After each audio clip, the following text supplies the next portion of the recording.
ಇದ್ದಕ್ಕಿದ್ದ ಹಾಗೆ ನನ್ನ ಹುಟ್ಟು ಏನಿದರೋ ಹುಟ್ಟು ಹಾಗಿದ್ರೆ ಮಾಡುವವರು ಯಾರು ರಟ್ಟು ಎನ್ನುವ ಹಾಗೆ ಅತ್ತ ಇತ್ತ ಸುತ್ತ ಮುತ್ತ ನೋಡಿದೆ ಅಂತಾದ್ರೆ ಯಾರು ಕಾಡುವುದಿಲ್ಲ.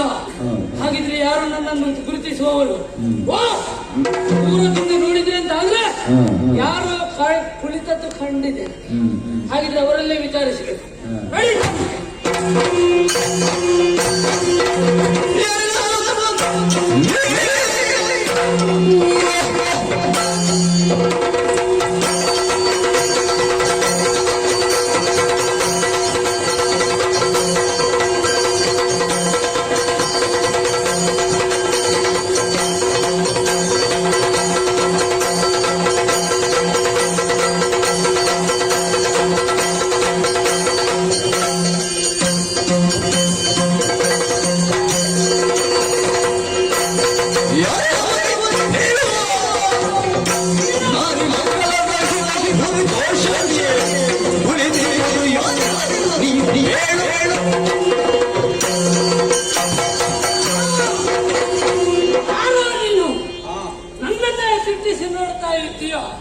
ಮಾತ್ರವಲ್ಲ ನನ್ನತ್ತ ನೋಡಿ ಬಿಳಿ ಬಿಳಿ ಬಿಳಿ ಬಿಳಿ ಬಿಳಿ ಮಾಡ್ಕೊಂಡು ನನಗೆ ಏನು ಲಕ್ಷ ಅಲ್ಲ.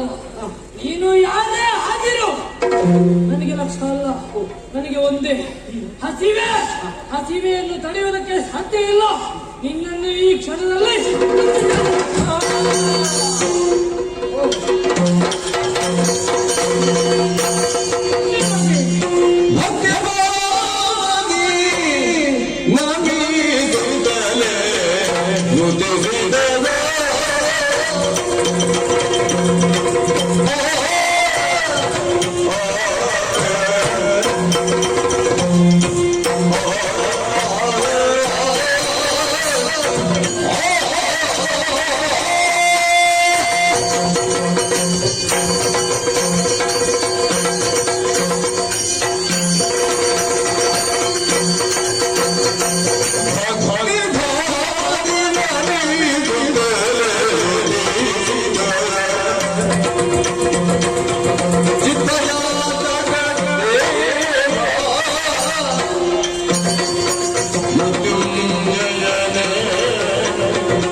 ನಿನ್ನನ್ನೇ ತಿನ್ನುವುದಕ್ಕಾಗಿ ಮುಂದುವರೆದವ ನಾನು. ಆ ಸಂದರ್ಭದಲ್ಲಿ ನಿನ್ನ ಕೈಯನ್ನು ನನ್ನ ತಲೆಗೆ ಇಟ್ಟಂತಹ ಕಾಲದಲ್ಲಿ ನನಗೆ ಹಸಿವೆ ಎಲ್ಲಿ ಹೋಗಿದೆ ಅಂತ ಗೊತ್ತಾಗಲಿಲ್ಲ. ಹಸ್ತ ಸ್ಪರ್ಶದಿಂದ ಎಲ್ಲ ದೂರ ಆಯ್ತಲ್ಲ. ಹೌದು, ಹಸಿವು ದೂರ ಆಯ್ತು, ಉದರದ ಹಸಿವೆ ದೂರವಾಗಿದೆ. ಮತ್ತೆ ಆದ್ರೆ ನೀವು ಸಾಮಾನ್ಯರು ಅಲ್ಲ ಎನ್ನುವುದನ್ನು ಅರ್ಥೈಸಿಕೊಳ್ಳುವುದಕ್ಕೆ ಸಾಧ್ಯವಾಗುತ್ತದೆ ಹೊರತು ನಿಮ್ಮ ಪರಿಚಯ ಏನು ಎನ್ನುವುದು ನನಗೆ ಗೊತ್ತಾಗುತ್ತಾ ಇಲ್ಲ. ಆದ್ದರಿಂದ ನಿಮ್ಮಲ್ಲಿ ಕೇಳುವುದಿಷ್ಟೇ, ಯಾರು ನೀವು? ನಾನು. ಹೌದು. ಇದು ಕೈಲಾಸ ಲೋಕ. ಇದು ಕೈಲಾಸ ಲೋಕವ? ಹೌದು. ನನ್ಗೆ ಗೊತ್ತಿಲ್ಲ. ನಾನು ಲಯಾಧಿಕಾರಿಯಾದ ಪರಮೇಶ್ವರ. ಹೌದೇ? ಇವಳು ನನ್ನ ಹೆಂಡತಿ ಪರಮೇಶ್ವರಿ. ನಿಮ್ಮ ಹೆಸರು? ಪರಮೇಶ್ವರ. ಪರಮೇಶ್ವರ. ಹೌದು. ನನಗೇನಾಗಬೇಕು ನೀವು? ನನಗೆ ಬೇರೆ ಯಾರು ಅಲ್ಲ. ನಿನಗೆ ನಂದು ಹತ್ತಿರ ಸಂಬಂಧ ಉಂಟು. ಹತ್ತಿರದ ಸಂಬಂಧ? ಹೌದೌದು. ಏನು ಸಂಬಂಧ? ನಮ್ಮ ಮಗ ನೀನು, ನಿನ್ನ ಅಪ್ಪ ಅಮ್ಮ ನಾವು. ನಿನ್ನ ಅಪ್ಪ ನನ್ನ, ನಿನ್ನ ಅಪ್ಪ ನಾನು, ನಿನ್ನ ಅಮ್ಮ ಇವರು. ಓಹೋ, ಹಾಗಿದ್ರೆ ನೀವು ಅಪ್ಪ, ನಮ್ಮ ಮಗನಿಗೆ. ಹೌದೇ? ನಿಮಗೆ ಒಂದೇ ಹೆಸರು ಇರುದಾ? ಹೆಸರು ತುಂಬಾ ಉಂಟು, ಹೇಳು. ನನ್ನ ಹೆಸರು ಜಟಾಜೂಟಿ, ಗಂಗಾಧರ, ಗುಂಡಮಾಲಾಧರ, ವ್ಯಾಘ್ರ ಚರ್ಮಾಂಬರಧಾರಿ, ಗಜ ಚರ್ಮಾಂಬರಧಾರಿ, ತ್ರಿನೇತ್ರಧಾರಿ, ಗಂಗಾಧರ, ಚಂದ್ರಶೇಖರ, ಮತ್ತೆ ನೋಡು ತ್ರಿಶೂಲ ಪಾಣಿ. ಇದು ಮೂರು ಮನೆ ಉಳ್ಳದ್ದು. ಅದು ಯಾಕೆ ನಿಮಗೆ ಊಟ ಮಾಡ್ಲಿಲ್ಲ? ಸತ್ವ ರಜ ತಮ ಎನ್ನುವಂತ ಮೂರು ಗುಣಗಳನ್ನು ಹೊಂದಿರುವ ತ್ರಿಶೂಲಧಾರಿಯಾಗಿದ್ದೇನೆ ನಾನು. ಊಟ ಮಾಡ್ಲಿಕ್ಕೆ ಅಲ್ಲ? ಅಲ್ಲಪ್ಪ. ಯಾಕೆ ಆಗ್ತದೆ ಇದು ಯಾರಾದ್ರೂ ಅನ್ಯಾಯಗಾರರು, ದುಷ್ಟರು, ಆಸುರಿ ಪ್ರವೃತ್ತಿಯಿಂದ ಬಂದವರನ್ನು ಇರಿದು ಕೊಲ್ಲುವುದಕ್ಕೆ ಇದು ಇರುವುದು ಆಯುಧ. ಇದು ಇಲ್ಲಿ ನೀಲಿ ಹೇಗದ್ದು? ಒಂದೊಮ್ಮೆಗೆ ಮಥನ ಕಾಲದಲ್ಲಿ ಹಲ ಹುಟ್ಟಿತು, ವಿಷ ಗೊತ್ತಿಲ್ಲ. ಆಗ ಎಲ್ಲರೂ ಒಬ್ಬೆ ಹಾಕಿದ್ರು. ಆ ವಿಷದ ಬಾಧೆಯನ್ನು ತಾಳಲಾರದೆ ಅಯ್ಯೋ ಅಯ್ಯೋ ಅಯ್ಯೋ ಶಿವನೇ ಶಿವನೇ ಎಂಬುದಾಗಿ ಒಬ್ಬಿಟ್ಟು ಅಲ್ಲಿಗೆ ದಾರಿಯಲ್ಲಿ ಬಿದ್ರು, ಅಲ್ಲಿ ನೀರ ಮೇಲೆ ಬಿದ್ರು. ಆ ಕ್ಷಣದಲ್ಲಿ ನಾಲಲ್ಲಿಗೆ ಹೋಗಿ ಈಗ ಗೊಗಸೆಯಾಗಿ ಆ ವಿಷವನ್ನು ನಾನು ಉಂಡವನಿದ್ದೇನೆ.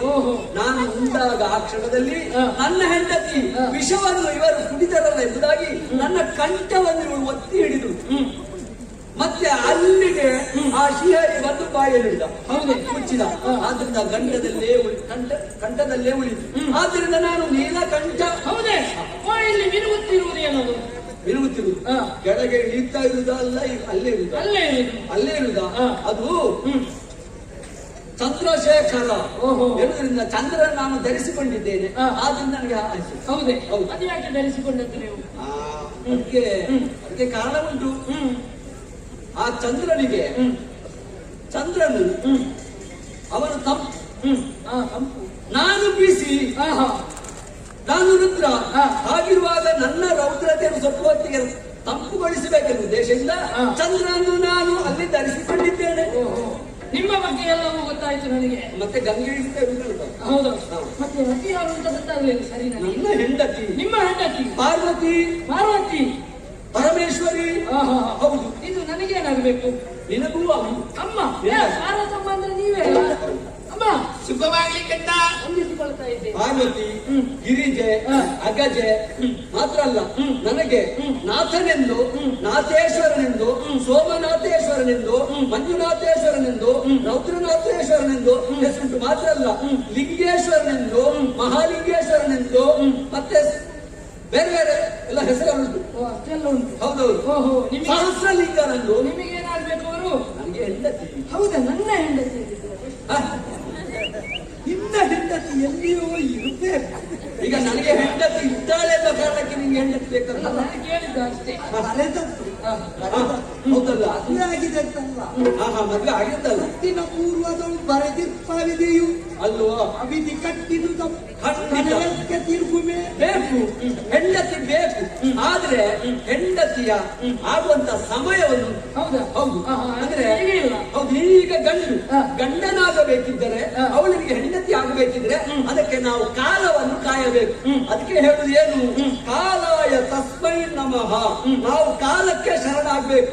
ಕಾಲಕ್ಕೆ ತಲೆ ಬಾಗಿಸದಿದ್ರೆ ಯಾವುದು ಈ ಪ್ರಪಂಚದಲ್ಲಿ ಸರಿಯಾಗಿ ಉಳಿಯುವುದಿಲ್ಲ. ಅಪ್ಪ ಅಲ್ಲಿ ನೋಡಿದ್ರೆ ಒಂದಲ್ಲ ಎರಡಲ್ಲ ಯಾರಿವ ಆರ್ಮಗ? ಅವನ ಹೆಸರು ಷಡಾನನ, ಸುಬ್ರಹ್ಮಣ್ಯ, ಸುಬ್ರಹ್ಮಣ್ಯ, ಕುಮಾರ, ಆ, ಕಾರ್ತಿಕೇಯ. ಗೊತ್ತಾಯ್ತಲ್ಲ? ಕುಮಾರ. ಹೌದು. ಇಷ್ಟು ಹೆಸರನ್ನು ಧರಿಸಿಕೊಂಡು ಅವನು ಬೇರೆ ಯಾರಲ್ಲ, ಇವನು ನನ್ನ ಮಗನಿ, ಓಹೋ, ನನ್ನ ಮಗ. ಹೌದೇ? ಅವನಿಗೆ ಭಕ್ತರಿದ್ದಾರೆ, ಆಹಾ. ಲೋಕದಲ್ಲಿ ಅವನನ್ನು ಸ್ವಾಮಿ ಅಂತ ಕರೆಯುತ್ತಾರೆ. ಅದರಿಂದ ಈಗ ಬಹಳ ಪ್ರಸಿದ್ಧಿ ಕುಮಾರಸ್ವಾಮಿ. ಕುಮಾರಸ್ವಾಮಿ ಅಂದ್ರೆ ನೀವೇ? ನನಗೇನಾಗಬೇಕು? ಅಣ್ಣ ನಿನಗೆ ಅಣ್ಣ. ಕುಮಾರಣ್ಣ ಬಂದಿದ್ದೇವೆ. ಅಪ್ಪ ನನ್ನನ್ನು ದಿಟ್ಟಿಸಿ ನೋಡ್ತಾ ಇದ್ದಾನೆ. ಹಾ. ಇವ ಯಾರವ? ಅವ ಬೇರೆ ಯಾರು ಅಲ್ಲ, ಅವನೇ ವೀರಭದ್ರ.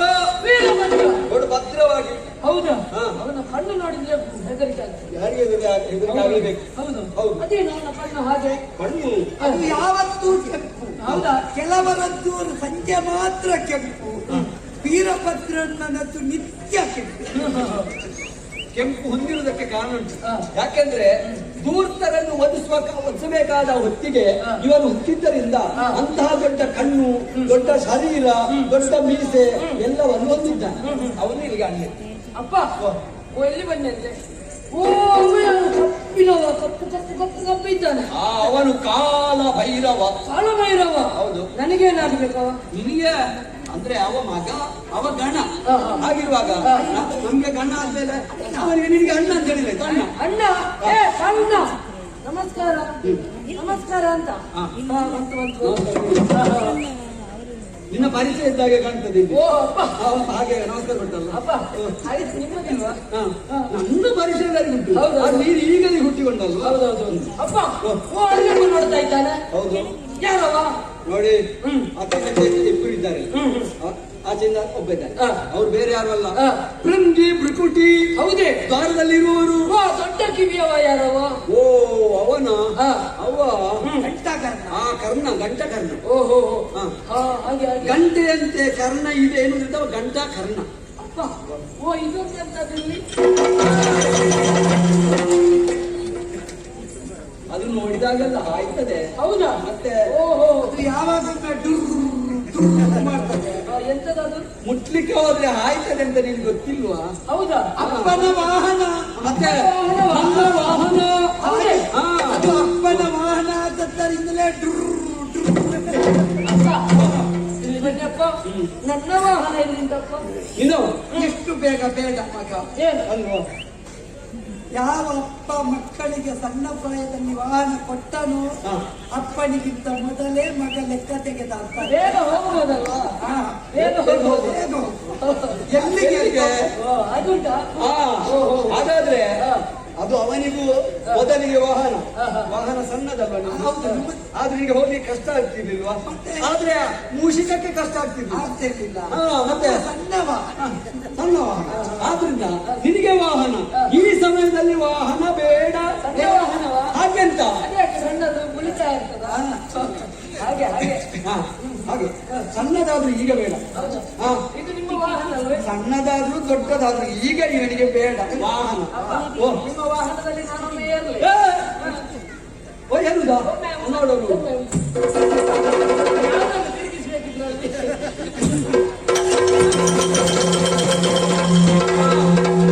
ಅಪ್ಪ ಓ ಇದನ್ನು ಮುಟ್ಟಿದ್ದೆ ತಾನ ಅಪ್ಪ. ನೀನು ಒಟ್ಟು ಮುಟ್ಟಿದ್ರೆ ಆಗಿತ್ತದ? ನನಗೆ ಅಭ್ಯಾಸ ಬೇಡವಾ? ಮತ್ತೆ ಅವನು ನಂದೀಶ, ನಂದಿ ವಾಹನ ನಾನು. ಹಾಗೆಂದು ಈ ನಂದಿಯನ್ನೇ ವಾಹನನ್ನಾಗಿಸ ಕಾರಣ ಏನು? ಏನು? ತಾವೋ ವಿಶ್ವಸ್ಯ ಮಾತರ. ಗೋವಿನಲ್ಲಿ ವಿಶಿಷ್ಟವಾದಂತಹ ದೇವತೆಗಳ ಅಂಶವೂ ಇರ್ತದೆ, ಮೂರು ಮೂರ್ತಿಗಳ ಅಂಶವೂ ಇರ್ತದೆ. ಹಾಗಿರುವಾಗ ಅಂತಹ ಒಳ್ಳೆ ಅಂಶ ಇದೆ ಎನ್ನುವುದರಿಂದಲೇ ಸಾತ್ವಿಕತೆ ಇದೆ ಎನ್ನುವುದರಿಂದ ನಾನು ಹೇಳಿ. ಹೌದೇ? ಒಳ್ಳೆದು. ನನ್ನ ವಾಹನ ಓ ಇದೊಂದು ಎಂತದ್ದು? ಒಂದು ಮುಖ ಇದು ಏನದು ಪ್ರಾಣಿಯ? ಅವ ಪ್ರಾಣಿಯಾಗ ಕಾಣ್ತಾನೆ ನಿಮ್ಗೆ? ನನಗೆ ಎಂತದಂತಲೇ ಗೊತ್ತಾಗುದಿಲ್ಲ ಅದು. ಗೊತ್ತಾಗುದಿಲ್ಲ. ಅಪ್ಪ ಓ ಇದೆಂತದ್ದು? ಹೇಳ್ಬೇಡ. ಅವನ ಬಗ್ಗೆ ನೀನು ಕೀಳರಿಮ ವಿಷಯ ಹಾಗೆಲ್ಲ ಹೇಳಿದ್ರೆ ನನಗೆ ಬಹಳ ಬೇಸರ ಆಗ್ತದೆ. ಹೌದಾ? ಇವನು ಬೇರೆ ಯಾರು ಅಲ್ಲ, ಮತ್ತೆ? ನನ್ನ ಮಗ. ನಿಮಗೆ ಎಷ್ಟು ಮಕ್ಕಳು ಇಲ್ಲ? ನನ್ನ ಮಗ ಇವನು ನನ್ನ ಮಗ. ಹೌದು, ಇದು ಮಗ. ನಮ್ಮಪ್ಪ ಮಗ. ಅಪ್ಪ ನನಗೆ ಅದು ಎಂತದಂತೆ ಗೊತ್ತಾಗ ಗಂಟೆಲು ಎಂತದ್ದು ಎಂತದ್ದು? ತೆಂಡೆಲಲ್ಲುವ ಸೊಂಡಿಲು. ಹೌದಾ? ನಿಮಗೆ ಸೊಂಡಿಲಿದ್ದು ಗೊತ್ತಾಗುದಿಲ್ಲ, ತೆಂಡಿಲಿದ್ದು ಗೊತ್ತಾಗ್ತದ? ಅಲ್ಲ ಕೇಳಿದ್ದು ನನಗೆ ಹಾಗೆ. ನೋಡು ಆ ಸೊಂಡಿಲಲ್ಲಿ ಅಲ್ಲಿ ನಿಮಗೆ ಬಾಯಿಲಿ ಅದು ಕಾಣ್ತದ? ಎಲ್ಲಿ ಮೂಗಿಯಲ್ಲಿಂದ ಅದು ಗೊತ್ತಾಗ್ತದ? ಇಲ್ಲ. ಹಾಗಾದ್ರೆ ಮೂಗು ಬಾಯಿ ಎನ್ನುವುದು ಅದರ ಒಳಗೆ ಇದೆ. ಆದ್ದರಿಂದಲೇ ಇವನಲ್ಲಿ ವಿಶೇಷತೆ ಇದೆ. ಹೌದು, ಮುಖ ಮುಖವಾಡ ಅಲ್ಲ ಹೇಳಿದ್ದು. ಮುಖವಾಡ ಒಳಗೆ ಉಂಟು. ಮುಖವಾಡ ಅಲ್ಲ. ಇವನಲ್ಲಿ ಕಥೆ ಹೇಳುವನ? ಕತೆ ಬೇಡಪ್ಪ, ನಿನ್ನ ಈಗಲೇ ಹೊತ್ತಾಗಿದೆ ಅಂತ ಅಲ್ಲ, ಅದು ಮುಖವಾಡದ್ದು. ಹೆಸರಿಕ್ಕಿಲ್ವ? ಮುಖವಾಡದ್ದು ಅವನಿಗೆ ಬೇಗ ಹೇಳಿಬಿಡಿ. ಮುಖವಾಡದ್ದು ಅದು ಬೇಡ, ಅದು ಬೇಡ. ಅದು ಕಥೆ ಅದು. ಓ, ಇದರ ಒಳಗೆ ಎಂತ ಉಂಟು? Yes, ಅದರಲ್ಲಿ ಬತ್ತಳೆ ಉಂಟು. ಅಲ್ಲ ಮದ್ದಳೆ ಇದು ಹೊಟ್ಟೆ. ಹೌದಾ? ಇದಕ್ಕೆ ಜನ್ಮಕ್ಕೆ ಬರ್ಲಿಕ್ಕಿಲ್ಲ ಅದು. ನನಗೆ ಬೇಡ. ನೀನು ಎಂತದ್ದು ಮಾಡ್ತೀಯ? ಯಾವಾಗಲೂ ಹೀಗೆ ಇರುವುದು. ಹೌದಾ? ಮತ್ತೆ ಹೆಂಡತಿ ತುಂಬಬೇಕು ಅಂತ ಕೇಳ್ತಾರೆ. ಕೇಳ್ತಾನೆ. ಅಲ್ಲ, ಇಷ್ಟು ದೊಡ್ಡ ಹೊಟ್ಟೆಯನ್ನು ನೀನಾದ ಕಾರಣ ಹೊರತಿ ಬೇರೆಯವರಿಗೆ ಸಾಧ್ಯವೋ? ಇವನಿಗೆ ದೊಡ್ಡ ಹೊಟ್ಟೆ ಬೇಕಂತೆ. ಈಗ ಬೇಡ ಮಗ, ಬರುವಾಗ ಬರಲಿ. ಹೌದಾ? ಇವನ ಹೆಸರು ಗೊತ್ತಾಗಲಿಲ್ಲ ನನಗೆ. ಗಣಪತಿ ಗಣಪತಿ. ನಿನಗೆ ಅಣ್ಣ. ಹೌದಾ? ಗಣಪಣ್ಣ. ನನಗೆ ಅಣ್ಣ. ಏ, ಗಣಪತಿ.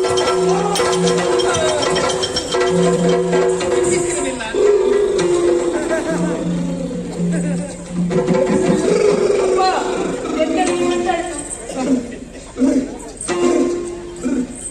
ಮಗನೇ ಮಗನೇ, ಅಪ್ಪಯ್ಯ, ಅವ ಹೊಟ್ಟೆಯಲ್ಲಿ ಕೂತ್ರೆ ಆಗುತ್ತದ? ಅಲ್ಲ ನಿನಗೆ ಅಷ್ಟು ಗೊತ್ತಾಗುದಿಲ್ವಾ? ಈಗೇನು ಗೊತ್ತು? ಮತ್ತೆ ಈ ಹೊಟ್ಟೆಯ ಸಮಸ್ಯೆ ಅವನಿಗೇನು ಗೊತ್ತು? ಅದು ಹೊಟ್ಟೆ ಇದ್ದವರಿಗೆ ಮಾತ್ರ ಗೊತ್ತು, ಹೊಟ್ಟೆ ಬಂದವರಿಗೆ ಮಾತ್ರ ಗೊತ್ತು. ಅವನಿಗಿಂತ ನಾನೇ ಆಗ್ತಿದ್ದಲ್ಲ. ಖಂಡಿತ ಹೌದಲ್ವಾ? ಹಾಗೆಂದು ಇದು ಈಗ ಗೊತ್ತಾಯ್ತಲ್ಲ, ಎಲ್ಲ ವಿಷಯ ಗೊತ್ತಾಯ್ತು. ಹಾಗೆಂತ ಈಗ ಇವರಿಗೆಲ್ಲ ಹೆಸರು ಗಣಪ, ಸುಬ್ರಹ್ಮಣ್ಯ, ಮತ್ತೆ ವೀರಭದ್ರ, ನಂದಿ, ಅವ ನೋಡ್ತಾ ನಿಂತದ್ದು. ಹಿಂಗೆ ಇವರಿಗೆಲ್ಲ ಹೆಸರುಂಟು. ಹೆಸರುಂಟು. ನನಗೆಲ್ವಾ ಹೆಸರು? ನಿನ್ಗೆ ಹೆಸರು ಆಗ್ಬೇಕಾ? ಹೌದು. ಹೆಸರು ಆಗ್ಬೇಕು. ಹೆಸರಿಲ್ವಾ? ಹೆಸರು ಹೆಸರು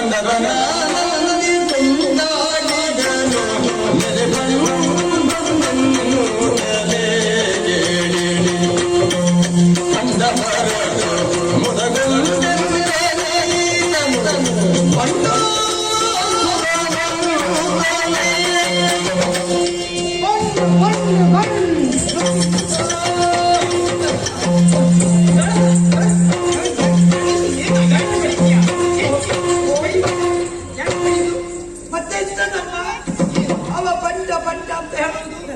ಅವನನ್ನು ರಚಿಸಿದ ನಾನು ದೊಡ್ಡ ಬಂಡ ಆಗ್ಲಿಲ್ವಾ? ಬೇಡ ಬೇಡ ಬೇಡ ಬೇಡ. ಈಗ ಅವನು ಹಾಗೆ ಮಾಡುವುದಕ್ಕೂ ಇವನು ಹೀಗೆ ಮಾಡುವುದಕ್ಕೂ ಕಾರಣ ಉಂಟಲ್ಲ. ಏನು ಪಯ್ಯ? ಬೇರೇನು ಅಲ್ಲ. ಅವ ನಾನು ಹೇಳಿದೆ ಹೆಸರು ಬೇಕು ಅಂತ. ಆ ಕ್ಷಣದಲ್ಲಿ ನಂದೀಶ್ವರ ಕಾಣಿಸಿಕೊಂಡು ಬಂಡ್ ಬಂಡ್ ಬಂಡ್ ಅಂತ ಹೇಳಿದ. ಅದ್ರ ಅರ್ಥ ಏನು? ಇವನಿಗೆ ಹೆಸರು ಬಂಡ್ ಆಗಿದೆ. ಅದು ಗಿಫ್ಟ್ ಆಗ್ಲಿಕ್ಕಿಲ್ವಪ್ಪಯ್ಯ. ಹ? ಸ್ವಲ್ಪ ಉದ್ದ ಮಾಡಿ. ಅಲ್ಲ, ಹಾಗೆ ಉದ್ದ ಬೇಕು. ನೀವೇ ಎಷ್ಟು ಉದ್ದ ಇದ್ದಾನೆ? ಇವನಿಗೆ ಗಿಡ್ಡವಲ್ಲ, ಆದ್ರೆ ಹೆಸರು ಗಿಡ್ಡ ಆದ್ರೆ ಏನು? ನಿಮ್ಮ ಹಚ್ಚಿದ್ದೇನೆ ನೋಡಿ. ಆದ್ರಿಂದ ನೀನು ಉದ್ದ ಆಗಿದ್ದಿ. ಹಾಗಾದ್ರೆ ಎತ್ತರದಲ್ಲಿ ಇದ್ದಿ ಎನ್ನುವುದರಿಂದ ಈಗ ನಿಮಗೆ ಅದು ಹೆಸರು ಸಣ್ಣದಾಯ್ತಾ? ಮತ್ತೆ ಬರೇ ಸಣ್ಣದಾಗಿ. ಸಣ್ಣದಾಯ್ತಾ? ಸ್ವಲ್ಪ ಸೇರಿಸಿಯಪ್ಪಯ್ಯ. ಇವನ ಹೆಸರು ಅರ್ಥಪೂರ್ಣವಾಗಿರಬೇಕು, ಇವನ ಹೆಸರು ದೀರ್ಘವಾಗಿರಬೇಕು ಎಂಬುದರಿಂದ ನಾನು ಹೇಳ್ತೇನೆ. ಇವನ ಸ್ವಭಾವ ನೋಡಿದ್ಯಾ? ನಿನ್ನಾಗಿದ್ದಾನ? ಇಲ್ಲಪ್ಪ, ನಮ್ಮ ಸುಬ್ರಹ್ಮಣ್ಯದ್ದಾಗಿದ್ದಾನ? ಇಲ್ಲ. ಇವನ ಬೇರೆ ವರ್ತನೆ ಆಸುರಿ. ಹೌದಾ? ಹಾಗಿರುವಾಗ ಆಸುರಿ ಭಾವ, ಈ ಆಸುರಿ ಭಾವ ಎಲ್ಲಿಂದ ಬಂದದ್ದು? ನಾನು ಮೊದಲಿಗೆ ಹೇಳಿದೆ, ನೀನು ಸಿದ್ಧಪಡಿಸ. ಹೌದಾ? ಸಂಚಾರತನ್ನು ಸೇರಿಸಿದ್ದು. ಹೌದು. ಈಗ ಅಪ್ಪ ಅಮ್ಮ ನಾವು ಆಗಿದ್ದರೂ ಇವನು ನಿನ್ನ ಪಾಲಿಗೆ ಬೇರೆ ಯಾರು ಅಲ್ಲ, ಇವನೇ ನಿನ್ನ ಪಾಲಿಗೆ ಗುರು. ಗೊತ್ತಾಯ್ತಾ? ಹೌದಾ? ಯಾಕೆಂದ್ರೆ ಒಬ್ಬ ವ್ಯಕ್ತಿಯಾದವರ ಉನ್ನತಿಗೆ ಕೇವಲ ತಾಯಿ ತಂದೆಯೇ ಕಾರಣನಲ್ಲ. ತಂದೆಯ ವ್ಯಕ್ತಿತ್ವ ಆಕಾಶಕ್ಕಿಂತ ಎತ್ತರ, ತಾಯಿಯ ತಾಳ್ಮೆ ಭೂಮಿಗಿಂತ ವಿಶಾಲ. ಆದರೆ ಮಾತೃದೇವೋ ಭವ, ಪಿತೃದೇವೋ ಭವ ಯಾವತ್ತು ಮರಿಬಾರ್ದು. ಆದರೆ ಆಚಾರ್ಯ ದೇವೋ ಭವ ಇವರನ್ನು ಯಾವತ್ತು ಮರೆಯಬೇಡ. ಇವರಿಗೆ ಗೌರವ, ಇವರಿಗೆ ಎಲ್ಲ ಅವರನ್ನು ಗೌರವದಿಂದ ಕಾಣಬೇಕು, ಪೂಜ್ಯ ಭಾವದಿಂದ ಕಾಣಬೇಕು. ಅವನಿಗೆ ಹೆಸರು ಪೂರ್ತಿ ಮಾಡಿ. ಹೆಸರು ಆಸುರಿ ಪ್ರವೃತ್ತಿ ಒಟ್ಟುಗೂಡಿದೆ, ಬಂಡ ಎನ್ನುವುದನ್ನು ಸೇರಿಸುತ್ತೇನೆ. ಆದ್ದರಿಂದ ನೀನು ಇನ್ನು ಮುಂದೆ ಭಂಡಾಸುರ ಭಂಡಾಸುರ ಭಂಡಾಸುರ ಭಂಡಾಸುರ ಭಂಡಾಸುರ ಆದೀತು ಆದೀತು. ಹೇಗೆ? ಇಲ್ಲ ಎಷ್ಟು ಮಂದಿ ಇದ್ರು. ಈಗ ಎಲ್ಲಿ ಹೋದ್ರು ಅವರೆಲ್ಲ? ಅವರಿಗೆ ಒಂದೊಂದು ಉದ್ಯೋಗ ಉಂಟು. ಹೌದು, ನೀನು ನೀನ್ ನಿಲ್ಲಬೇಕು ಅಂತ ಅವರಿಗೆ ಕೆಲಸಕ್ಕೆ ಹೋಗಬೇಕಲ್ಲ. ನಿಲ್ಲುವುದು ಎಲ್ಲಿಂದ? ನಾಳೆ ಕೆಲಸ ಉಂಟಾ? ಮತ್ತೆ ಅವರಿಗೆ ಅವರವರ ಭಕ್ತ ರಕ್ಷಣಾ ಕರ್ಮ ಉಂಟು. ವಿಶ್ವಕ್ಕೆ ಕರ್ಮ ಏನು ಎಂಬುದನ್ನು ತೋರಿಕೊಡುವವ ಈ ಪರಶಿವ. ಹಾಗಿರುವಾಗ ನನ್ನ ಭಕ್ತರಿಗೂ ಕರ್ಮ ಆಗ್ಬೇಕು, ನನ್ನ ಉಳಿದವರ ಗಣಗಳಿಗೂ ಕರ್ಮ ಆಗಬೇಕು. ಹಾಗೆಂದು ಇವರು ವಿಶ್ವಕರ್ಮ ಅಲ್ಲ. ನಾನು ಹೇಳಲಿಲ್ಲ. ಹಾಗಿದ್ರೆ ಅವರಿಗೆಲ್ಲ ಒಂದೊಂದು ರೀತಿಯಾದ ಉದ್ಯೋಗ ಉಂಟು. ವಿಶ್ವಕ್ಕೆ ಕರ್ಮವನ್ನು ತೋರಿಕೊಡುವ ನಿಮ್ಮ ಮಗನಾದಂತಹ ಬಂಡಾಸುರನಿಗೆ ಉದ್ಯೋಗ ಇಲ್ಲ. ಉದ್ಯೋಗ ಬೇಗ. ಉದ್ಯೋಗ ಪುರುಷ ಲಕ್ಷಣ ಹೇಳುದು ಹೌದು. ಆದ್ರೆ ಈ ವಿದ್ಯೆ ಬೇಡವೇ ಉದ್ಯೋಗಕ್ಕೆ? ಮತ್ತೆ ಉದ್ಯೋಗ ಆಗ್ಬೇಕಿದ್ರೆ ಆದ್ದರಿಂದ ಮೊದಲು ವಿದ್ಯೆ ಕೊಡುದು ಯಾರು? ವಿದ್ಯೆ ಕೊಡುದು ಯಾರು? ಜನನಿಗೆ ಮೊದಲ ಮಕ್ಕಳಿಗೆ ಮನೆಯೇ ಮೊದಲ ಪಾಠ ಶಾಲೆ. ಜನನಿಗಿಂತ ವಿದ್ಯೆ ಕಲಿತ ಜನರು ತಾವು ಧನ್ಯರು. ಖಂಡಿತ ಅಪ್ಪಯ್ಯ ಈ ಸಲ ಅಮ್ಮನಿಗೆ ಒಂದು ಹೊಣೆಗಾರಿಕೆ ಕೊಡಿ. ಖಂಡಿತ ಕೊಡ್ತೇನೆ. ಯಾಕಂದ್ರೆ ಮಗನೊಬ್ಬ ತಪ್ಪು ಮಾಡಿದ್ರೆ ತಂದೆ ಮೇಲೆ ಅಪ್ಪ ನೋಡಿಸ್ತಾರೆ, ಶಿಷ್ಯನೊಬ್ಬ ತಪ್ಪು ಮಾಡಿದ್ರೆ ಗುರುವನ್ನು ನಿನ್ನ ಮೇಲೆ ಅಪ್ಪ ಹಾಕ್ತಾರೆ. ಹಾಗಿಂತ ಮಗಳೊಬ್ಬಳು ತಪ್ಪು ಮಾಡಿದ್ರೆ ತಾಯಿಯನ್ನು ದೂರ್ತಾರೆ. ಮದುವೆ ಆದ ಮೇಲೆ ಆ ಗಂಡನ ಮನೆಯಲ್ಲಿ ಹೇಗಿರ್ಬೇಕು ಎನ್ನುವುದನ್ನು ಮನೆಯಿಂದ ತಾಯಿ ಹೇಳಿಕೊಡ್ಬೇಕು. ಹೇಳದಿದ್ರೆ ಅವಳಿಗೆ ಬೈಯುವುದಲ್ಲ, ಅವಳ ಅಮ್ಮನಿಗೆ ಬೈಯುವುದು. ಆದ್ದರಿಂದ ಹೇಳುವುದು ಅವನಿಗೆ ಬುದ್ಧಿವಂತ ಹೇಳು ಹೇಗೆ ಆಗ್ಬೇಕು. ಉದ್ಯೋಗ ಬೇಡ, ಅವನ ಮನಸ್ಸು ಬೇರೆ ಆಸೆ ಕೇಳಿದೆ. ಆಯ್ತಾ?